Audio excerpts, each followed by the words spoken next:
Hi, everyone. It's so great to see all of you here. I hope you've enjoyed the exhibition. I just want to take a moment to say, I have to figure out how to use this. Yes. I just want to take a moment to say this is the kind of exhibition that is every curator's dream.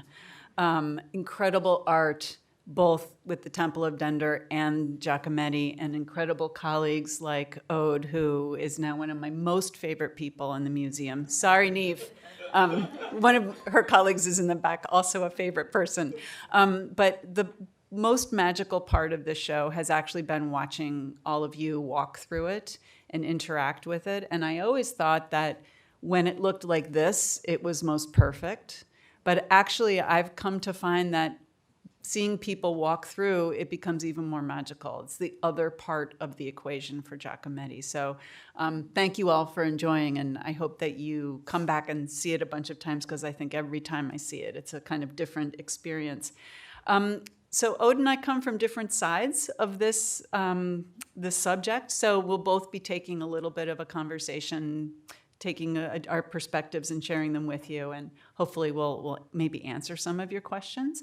But let's talk about Giacometti first. You probably know his work. There's some installed throughout the museum, and there's even one of his sculptures a painting actually, and a sculpture in the Face of Life downstairs in the Lehman Galleries, if you've gone to see that exhibition. Giacometti was born in Switzerland. He came from a family of artists. He was born in 1901, and he died until 1966. So he had a short life, but a productive life, I would say. He was a sculptor, a painter, a draftsman, a printmaker. He really did every kind. He wasn't sort of held back by any kind of medium, but he is certainly best known, I think, because of his sculptures, these works that he made that really sort of feel like they've been through a lot in a certain way and have this kind of lonely but very profound sort of feeling. He started making work when he was in his 20s, and in 1922 he went to Paris. He was 21 at the time, to study under Antoine Bourdelle, who was a modern sculptor at the time. And if you go up to our Petrie Court on the, what would that be, east side, there's a big golden kind of archer on one side. That's Bourdelle. So you get a sense of where Giacometti came from. Throughout the 1920s, Giacometti he experimented in lots of different styles. He was very influenced by non-Western art. He was interested in experimentation that the Cubists were doing. He was interested in surrealism to a certain extent. He tried lots of styles and had lots of influence, but he never lost his attention to the female form. And I think that's important to see even in this kind of range of work, from the sort of late 20s to the mid 1930s, there's always more or less that connection with the figure. And the work, of course, in the center, La Femme qui Marche, the walking woman, is the one that you see upstairs inside the temple that we are sort of setting out as the kind of goddess figure. In 1930, Giacometti joined the Surrealists. And he, I think, was interested in the challenge that they offered to art, but he never really lost his attention to the figure. He was kind of happy to be a member, but not really wanting to join at all. And so he and Breton sort of parted ways. He continued, though, after 35, when he sort of said goodbye to the Surrealists, he continued in his really own mode. And it's an interesting thing to think about an artist at this time when there's surrealism and cubism and other things, that he set out for what might have been a very unmodern thing, to return to the human figure, a kind of representational style, and to continue to be interested in that. But in that independence, of course, he found a lot of profound meaning for himself. One thing you might not know about Giacometti, and I think I feel it when I look at his sculptures, especially in person, the surfaces of them, is that he always struggled. From early in the 20s, when he was searching for styles, to 1935, when he definitively leaves the Surrealists, he does it still with a kind of concern of what he's going to do. And when the war came about, he returned to Geneva, and was really faced with self-doubt and kind of incapacity. And he amazingly destroyed his production at that time. And he continued to focus on his work, but with a lot of doubt, I would say. And some artists choose other ways to deal with that. What he started to do was to work more and more diminutively. So you see him here with these little toothpick-sized figures, which I think are very interesting. Despite they're quite small, there's something for Giacometti at this moment when he's starting to grapple with ideas about scale and a kind of, if I say the word perception or phenomenology, I'm really talking about things like what we perceive with our eye versus what we know or what we can touch. And so making these things small, this sense of a figure, but then when you get close, you sort of recognize it a different way. Making it small made it very tangible for him, something that he could really work through. So this is a kind of moment for him to bridge his vision and also the material and his kind of tactile experimentation versus what he had with his eyes. And these figures begin to become quite elongated. These lumpy worked surfaces is something that becomes a kind of hallmark, and it becomes a thing that he will continue to build on. In this doubt comes this kind of, let's say, style that is intrinsically Giacometti's. In 1948, he was given an exhibition here in New York by Pierre Matisse, who's the son of Henri Matisse, had a great gallery here and showed lots of the European artists, especially those who came here in exile during the war, the Surrealists. Pierre Matisse invited Jean-Paul Sartre to write an essay on the exhibition. And so I just want to read to you, Sartre, of course, is known as someone who's interested in existentialism, this kind of philosophy about human existence. And Sartre's essay was called The Search for the Absolute, which I think is pretty on the mark, even for what you see upstairs.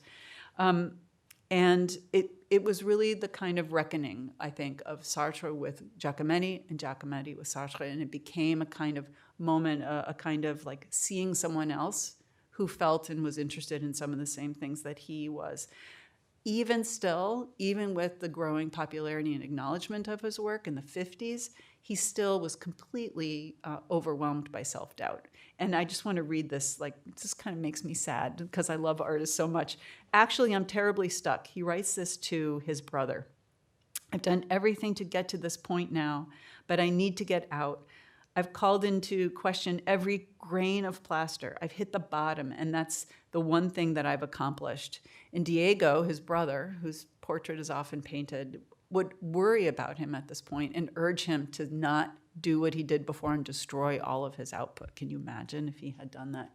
So he doesn't, but he continues on. And people come to visit him, and I just want to kind of give us a little bit of context for this. I think that this is the moment also when a very important philosopher who's going to visit Giacometti at the same time, this is November 1955. Look at that photo on the left-hand side. It is a crazy looking mess. And I didn't choose this. That's a kind of neat photo for Giacometti's studio. There's just piles of broken stuff all over the place.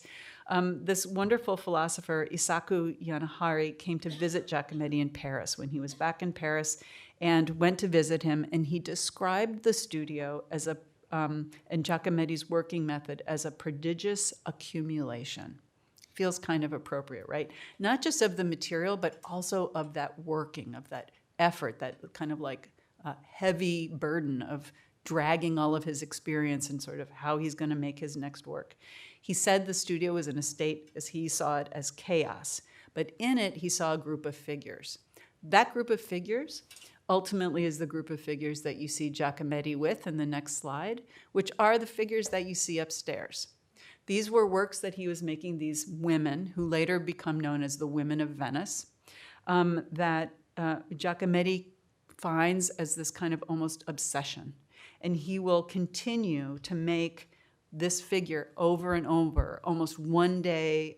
He'll make sort of one figure a day, whether it's this figure of the striding man. It's this kind of search, this kind of obsession almost that he has. And Yanahari describes these figures and says, what one can only describe as a final residue of human existence. Isn't that beautiful? Stripped of anything superfluous, like phantoms, and yet incredibly fraternal, audacious, and with unending humility, a row of plaster figurines that seem to be frozen in place.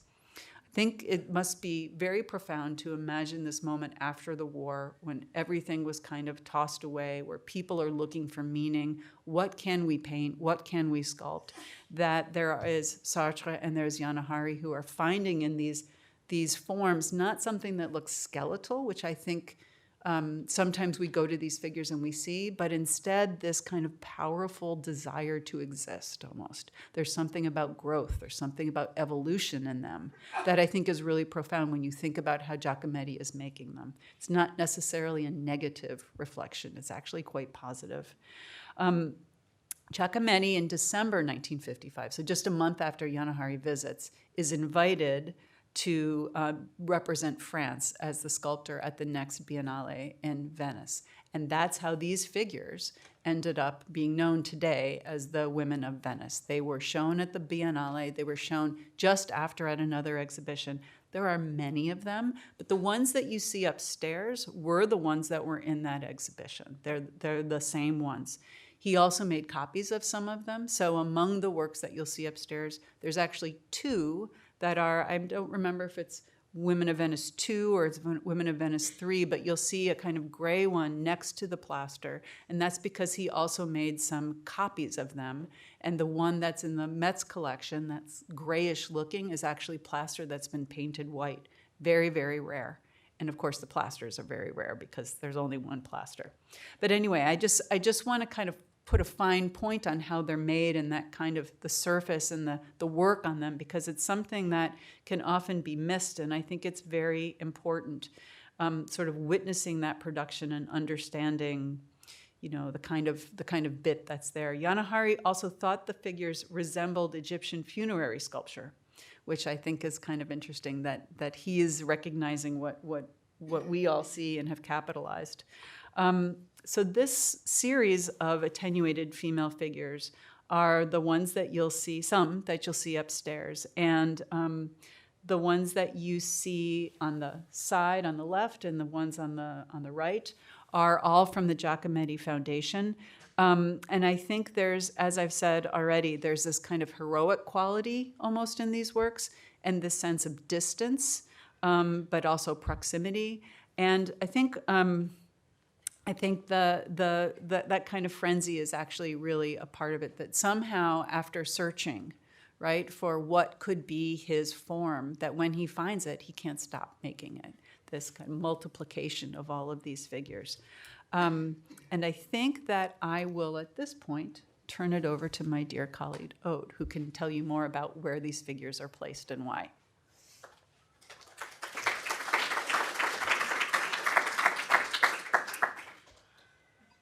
Thank you, Stephanie. Hello, everyone.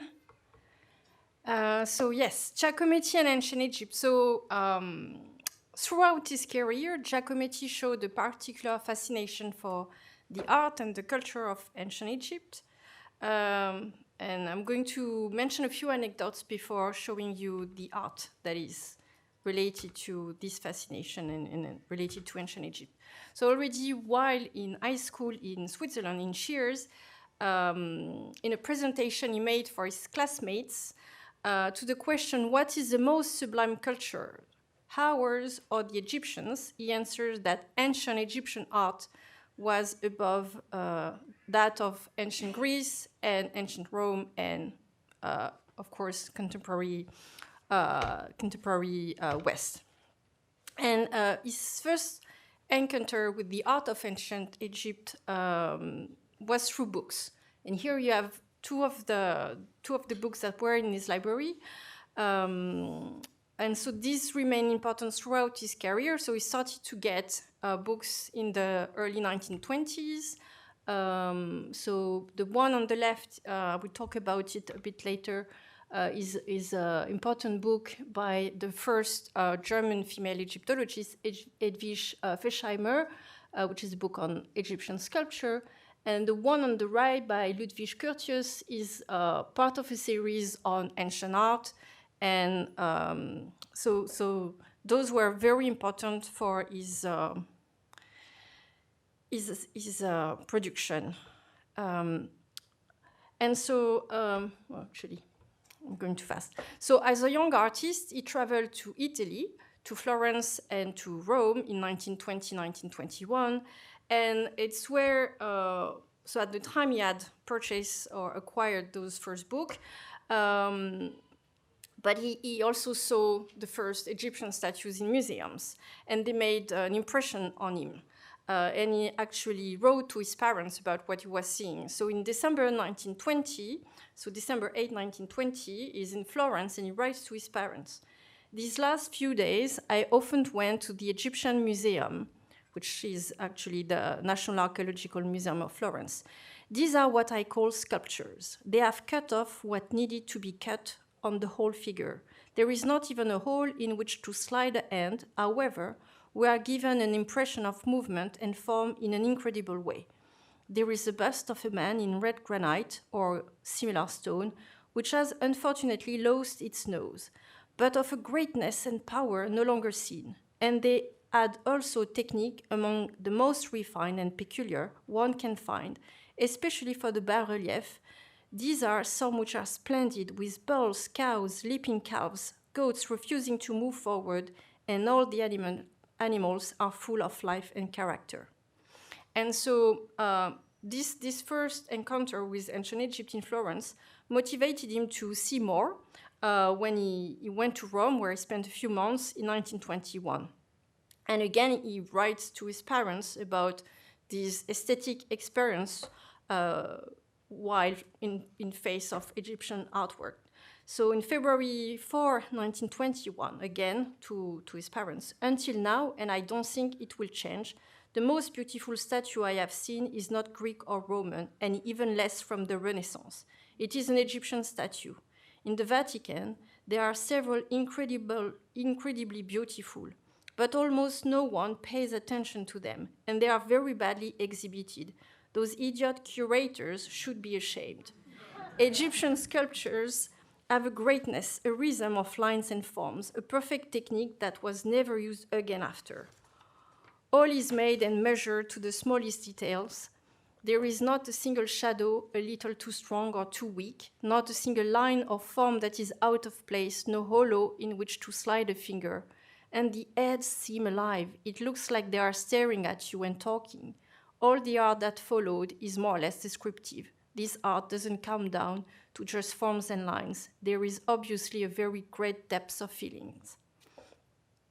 So after those first encounters, Giacometti regularly made copies of countless ancient Egyptian pieces. So he started while in Italy, and then through the books he acquired, because the interesting thing is that he copied so on loose sheets of papers, on notebooks, but also within the books he owned. As I mentioned, he had Edwige Fesheimer book, which was published in 1914, but he had, it was reedited all over the 1920s.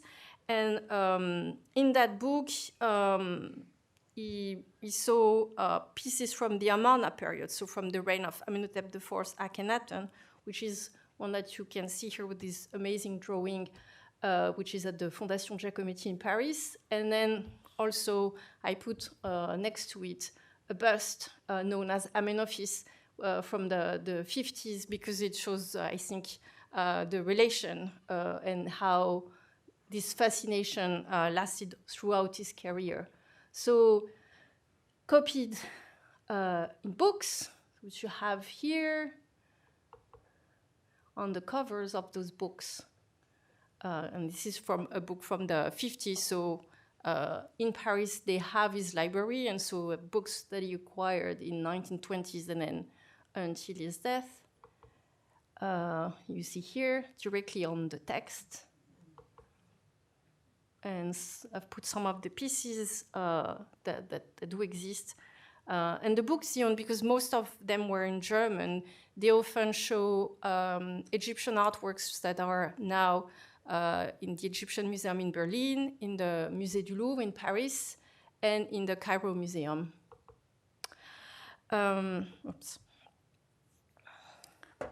And so in 1922, he moved to Paris and would visit regularly the Louvre and the Egyptian galleries. So there is actually a visual witness. An art historian, French art historian, Jean Laméry, accompanied Giacometti to the Louvre several times between 1947 and 1950. And he noted that Giacometti always started his tour of the Louvre with the Egyptian and the Near Eastern galleries. And so we have about 300 drawings that he made from ancient Egyptian works. So as I said, in books, sketchbooks. And so you have to wait until the 1930s to see this fascination with ancient Egypt materialize in his art. So first with decorative pieces he made for French decorator Jean-Michel Franck. So he made a series of plaster lamps that are a model after lamps from the tomb of Tutankhamun, which has been discovered in 1922, and which, of course, he knew about. And so you see the actual lamp he made on the right, and the photos from a book he owns on the left.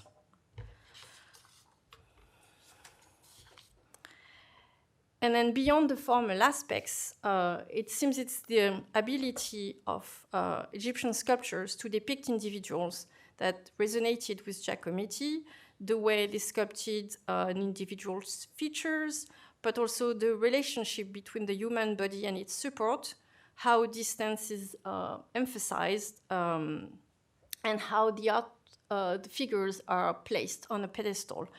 Something that you can see upstairs in the Temple of Dendur, and as you can see in the screen with this example, I picked just a few, but you have this group he made in plaster on the left, and it's often been paired or connected with that very small group that is in the Louvre. Another aspect of the civilization of ancient Egypt, as it was perceived at the time of Giacometti, which seems to have struck a chord with him, is its relationship with the divine, with time, and with death. And so for many of his contemporaries, Giacometti, like that of the ancient Egyptians, is permeated by death.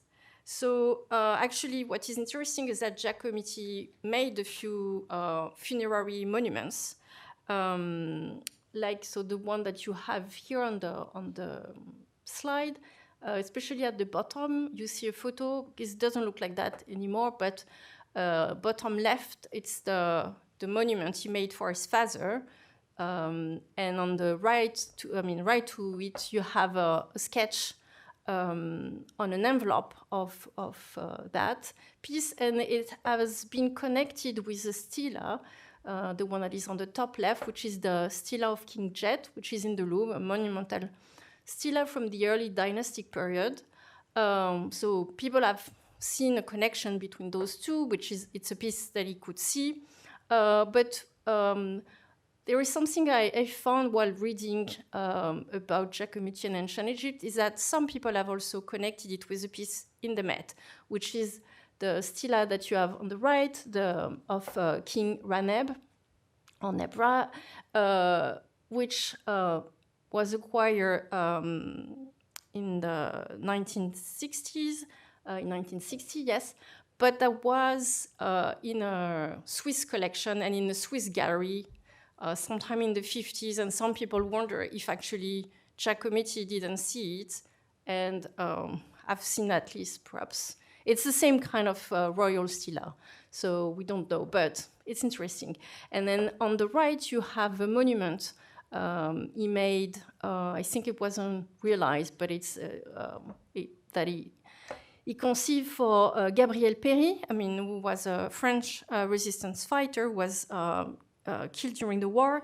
And you can see here this walking figure, which is already a walking man, that is standing in front of these tall plaster thing on the back, which looks like a round-topped stela. And so to conclude this short overview on Giacometti's special interest for ancient Egypt, I want to show two photographs. On the left, you can see Alberto and his wife, Annette. During the fall of 1957, the Giacometti spent some time with good friends of them, Pierre and Patricia Matisse. Pierre Matisse, who was the son of Henri Matisse, famous French painter, was a Giacometti gallerist in New York. And they came to spend a few months in Paris and spend time together. And during those days that they were together, Pierre Matisse took photographs. On October 31st, 1957, he wrote as a postscriptum in a letter that he addressed to Alberto, "I'm going to send the photographs taken in the studio. They are very picturesque. We go from the 18th dynasty to the Rue Mouffetard." So the photo on the left is actually that one that he refers to about the 18th dynasty. So where you see Giacometti seated, his back straight, looking very serious, his eye lost in distance, his legs together, his arms alongside his body, with his left hand placed flat on his knee, and his right hand with the fist closed, resting on the other knee. And on his right, you see his wife, Annette, that appearing smaller than her husband, also who seems to participate in that setup, the Egyptian setup. You can see our left arm is placed around the waist of her husband. And so the pose they adopted is one that you can find in many Egyptian group sculptures from different time periods. If you go in our galleries, you'll see couples represented that way with those very distinctive gesture. And so on the right, you have a photo of Giacometti's studio in Paris in 1966, so the year he died. And you can see a cast of a bust of a man, and the original is kept in the Louvre.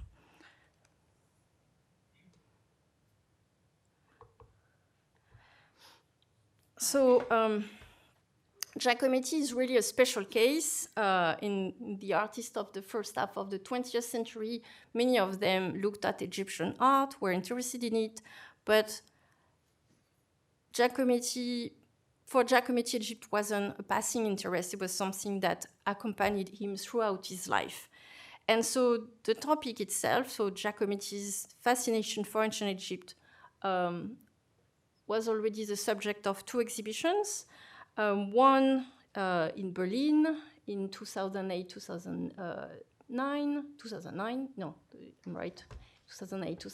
and one in Paris in 2021. And actually, those two exhibitions were also focusing on the artworks he could see either from the books he owned or from the gallery he visited, the museums he visited, so the Louvre and the Egyptian Museum in Berlin.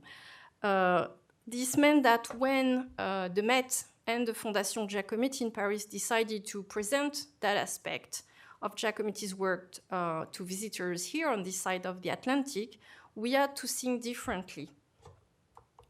And so the Temple of Dendur struck us as the place where this dialogue between ancient Egypt and Giacometti's work could unfold. So the idea was to amplify, in a way, in a small installation, but both Giacometti's figures and the Temple of Dendur in equal resonance. So the Temple of Dendur, as many of you know, was commissioned by Augustus around 15 BCE, and it was completed around 10 BCE. It's a modest-sized version of the temple buildings that were common during the Ptolemaic and the Roman period all over Egypt. It originally stood on a sandstone platform, which you can see here on the archival photo, and that we recreated here at the Met in granite. And like all Egyptian temples, Dendur was the residence of a deity, the goddess Isis, associated with two deified brothers, on which we don't know much, Pedesi and Pihor. And so in ancient Egypt, the statues the statues that you had in temples, they interacted with people, with worshippers outside the temple enclosure during special moments. So during ritual procession, religious festival, it means that in a temple, one wasn't supposed to enter, only authorized staff. So priests could go, perhaps high official during certain times, and of course the pharaoh. And so here you have the plan of Dendur. So here in the Temple of Dendur, we want to highlight the parallels between Giacometti's work and Egyptian sculpture. In particular, the dialectic between representation and embodiment. So that of the dead and, of course, of the gods. And also something that Stephanie mentioned earlier, the sense of distance that is often noted in relation to Giacometti's figures, and which is also something very present in ancient Egyptian sculpture, because in ancient Egypt, as I said, the access to the statue of the deity residing in a temple was limited. So like Egyptian statuary, Giacometti's work questioned distance, the relationship with the sacred, both literally, and so this is visible in the statues that were chosen for this installation, with statues standing on a pedestal, or statues hidden, or statues visible, and also figuratively with the relationship to time and death, which is something that Stephanie kind of mentioned as well with the Women of Venice. And so the idea was also, for me, as I'm not a specialist of modern art, was to think about the nature of the building itself. So a temple, that is to say, the mansion of the god, according to ancient Egyptian texts. And so to think about the link between sculpture and architectural space, about the relationship also or interaction between people and sculpture. So you have that with the statue representing the deity residing in a temple with the walking woman, La Femme qui Marche, which is a figure slightly moving forward and that is placed on a rectangular base, typical also, something that you would find also on Egyptian sculpture, and that we placed in the entrance hall of Dendur, so coming towards you when you are in the courtyard of the temple. And the other thing is the statues that one would find on a terrace. So Dendur, again, is a specific case because it's a modest-sized temple, but in larger temples, private individuals would offer statues to the gods, and those statues were placed on the courtyard, on the terrace, so outside of the temple itself, but in the vicinity, so kind of not far from the statue that was inside the temple and that no one could see. And we have, say, like a Easter egg kind of on the side of the temple with Giacometti's cat, which we presented on the southern side of the temple as if it were climbing the rocky environment of Dendur. And we know that Giacometti was fond of cats, but that is also something very Egyptian, because we know that the Egyptian revered cats. Some deities have cat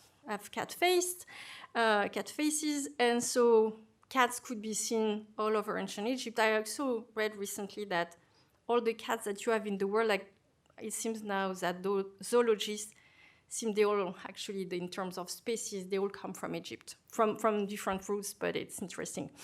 when you're a cat person like I am. And so even today, everyone who visits Egypt, and most Egyptologists have a cat anecdote, whether it's one climbing the Great Pyramid of Giza, or for me, my last visit in Egypt in 2023, I was visiting again the Egyptian Museum in Tahrir Square, and I heard a cat meowing, and I thought I was making that up. I was like, this is a cat in a museum. And actually I saw one roaming around the Old Kingdom sculpture, kind of lost among the groups of tourists, and I guess looking for an exit or to find his deity, I don't know.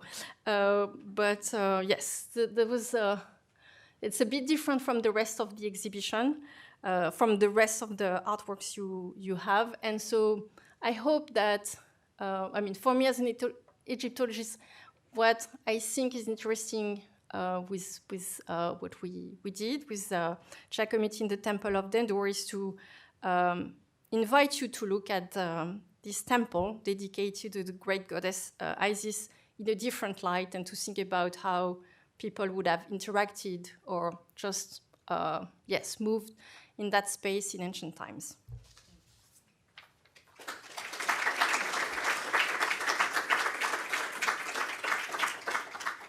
We're still not done. There's a little bit more, which is just to kind of give you a little background about why it looks the way it looks. And Aude has set us up very well to think about the temple itself and the figure there. One thing that I loved so much about working in that area was, of course, the bas-relief incisions on the temple decoration feel so much more alive, I think, when you see that figure that's there, who's also so thinly, abstractly kind of defined. Both things, I think, kind of read very, very well. Giacometti's works that you see outside on the platform are, of course, made in a different way. There's about 20 years difference between them. And just to kind of give you some thinking, here you see him working on some of these figures, the mess, the accumulation. Look at his pants, for example. That's like the wet plaster that he's laying on those figures. And he would, if you go upstairs now and you take another look, you'll see that they're not just like bits of plaster that he adds to the armature, but there are places where you'll see his sculpting knife where he's carved away and then gone back to add, where he's incised, he's painted on them. They are worked. They are really, really worked. And just as I think the bas-relief and the very beautiful minimal La Femme qui Marche that's in the temple have that nice resonance, I think the works outside do as well. One thing that Giacometti loved so much about ancient sculpture and Egyptian sculpture was also the fact that it was ancient, that it had existed for a long period of time. And of course, he didn't see it as it was originally made. He saw it in the whenever it was that he saw his first work, and he went to Egypt and saw the things he saw. He liked the duration and the life, the age that those sculptures, all of that action that happened on them. If you think about it that way, these works become the perfect pair with the larger environment of the temple itself. And I think the history of the mark making becomes an important thing. So how did we do that thing that you see? Here's just another view, I think, with a nice contrast of the exterior of the temple and the sculpture.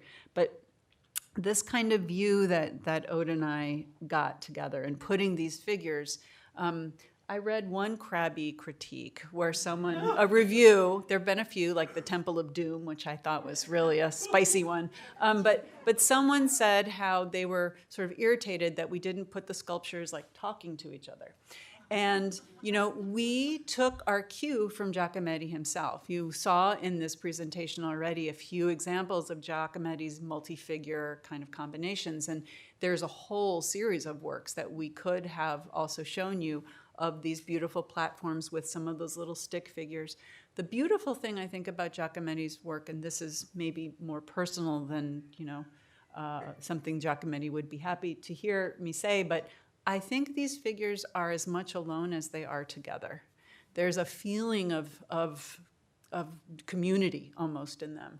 And that comes from them being close and being still and sharing that moment almost together. Maybe I'm sounding a little goofy, I don't know. But just to say, I think turning them toward each other, that doesn't make them have that. The resonance they have is as Giacometti intended, and we know, of course, that the women of Venice weren't installed that way.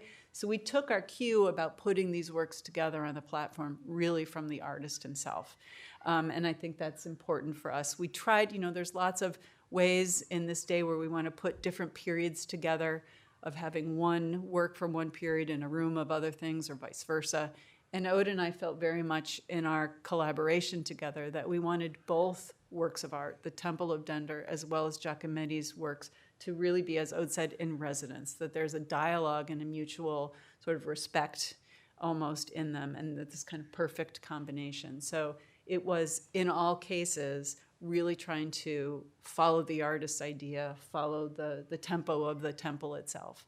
And we are so grateful that you came and listened to us today, and maybe you'll go back upstairs after these words and take another peek. Thank you so much for coming.